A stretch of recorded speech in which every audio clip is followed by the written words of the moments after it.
Yan, maya pabak, yakongan, kaching kapampangan.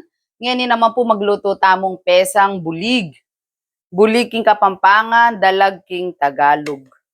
Ay, nikabit ko na po yung saging, sibuyas, tsaka bulong sibuyas, pamintang buo. Yan. Pabukal tamo po. Bukal ng bukal. Yan. Tsaka patis. Biya-biya na po yung Ricardo, panayan tayong bukal ng bukal. Banta magkalasa yung sabok.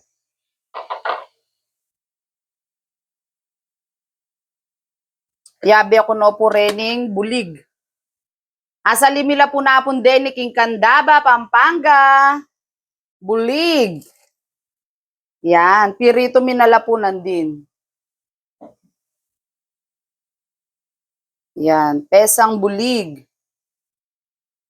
Ino po yung mamang pesang bulig.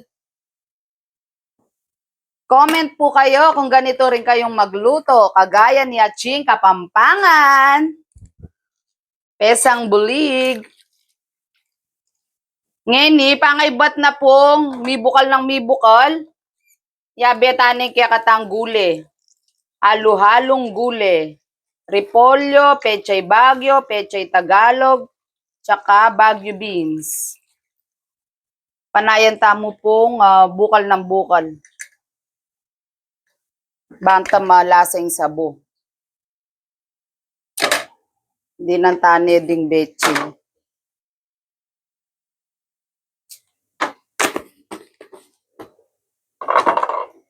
Itak pampatis.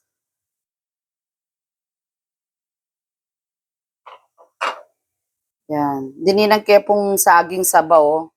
Bang mayumuyo-muyo sabo. Daw na sibuyas. Tsaka sibuyas na puti.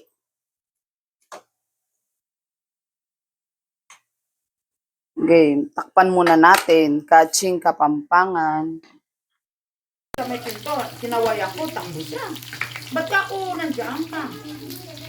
Iwan na ko kuya. Wala pa na kami bago.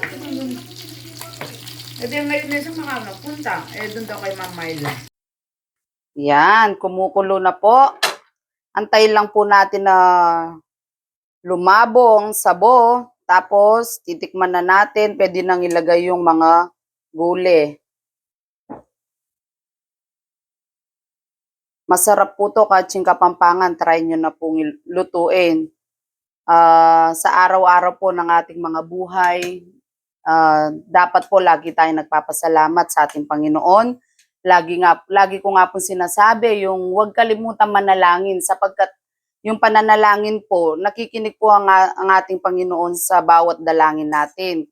Nakikita niya yung bawat ginagawa ng mga kamay natin, yung iniisip natin, alam ng Panginoon yun. Kaya wag po tayong manghinawa, wag tayong magsawang manalangin at umasa sa Panginoon sapagkat wala po tayong magagawa kung hiwalay tayo sa Kanya. Ngayon naman po, pwede na pong kabiting gule. Kabitane po yung pechay ay Bagyo beans. Medyo masyasla po rin kaya unahan ko na lang.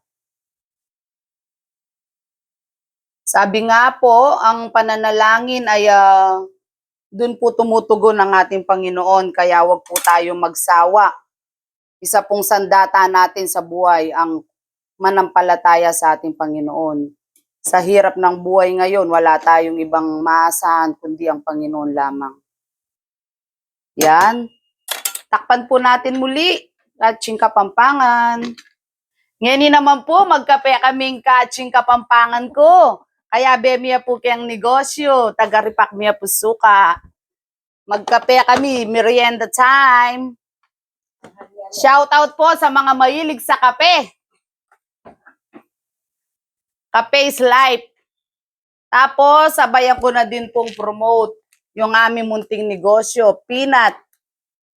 Peanut po, pero cornic ang nakalagay. Naubusan po kami ng sticker ng peanut. Pero meron din po kami ng sticker nito, naubos lang. Kaya cornic ang nilagay ko. Yung gustong umorder po, PM is the key.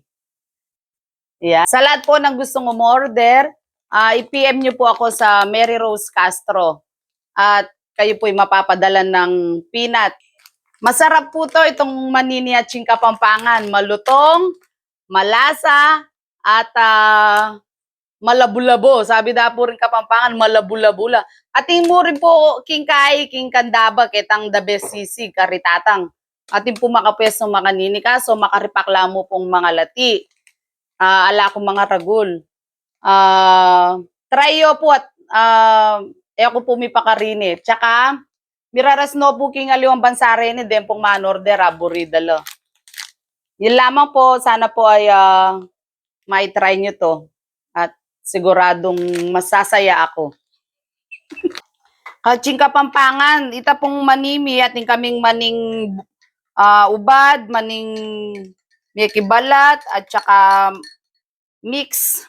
Mix po retang alu-alu, balitog, green peas, mani. Ating kaya po makanita Kaching Kapampangan. Munting negosyo pinagkaloob po ng ating Panginoon. Kaya Ching Kapampangan, medyo. Yan. Tara po, kape tayo. Ayan, madam, kape mo. Tsaka, nilagang mais. Yan. Ito po yung merienda aming Kaching Kapampangan.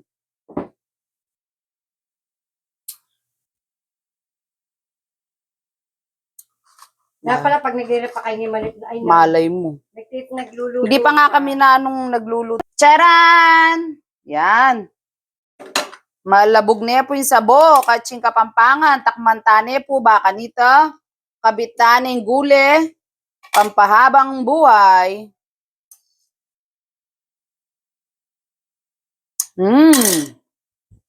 Lasang asan. Ala nyo, lasang bulalo Lasang asan. Nilagang asan. Unata niya po yung repolyo. Yan. More gulay, more sarap, and more healthy.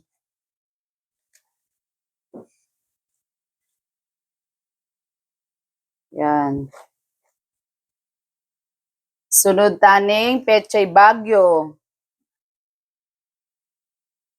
Yan, halo-halong gulay.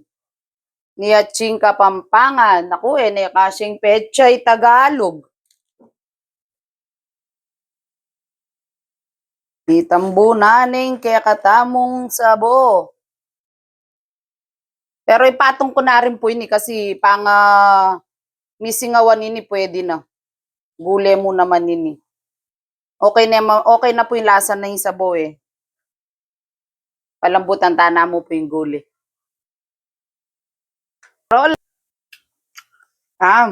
Malatiya po yung kaserola ng Kaching Kapampangan. Sana magpadala. Kung na po akabiting mais niya kasya, kaya kananta niya mo po. Okay, charan. Takmantane po yung kaya katamong pesang bulig.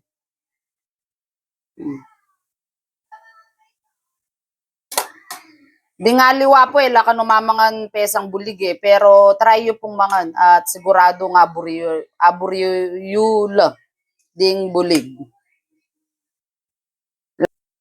Padantane po siguro nga kasi medyo ma-overcook yung kaya katang gule. Takmantane yung kaya katang pesang bulig. Wow, sarap. Yummy.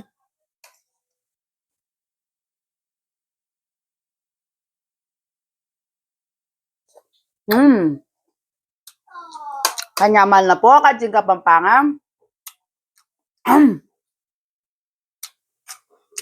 Salamat po sa mga subscriber namin. Ay, kapali na po.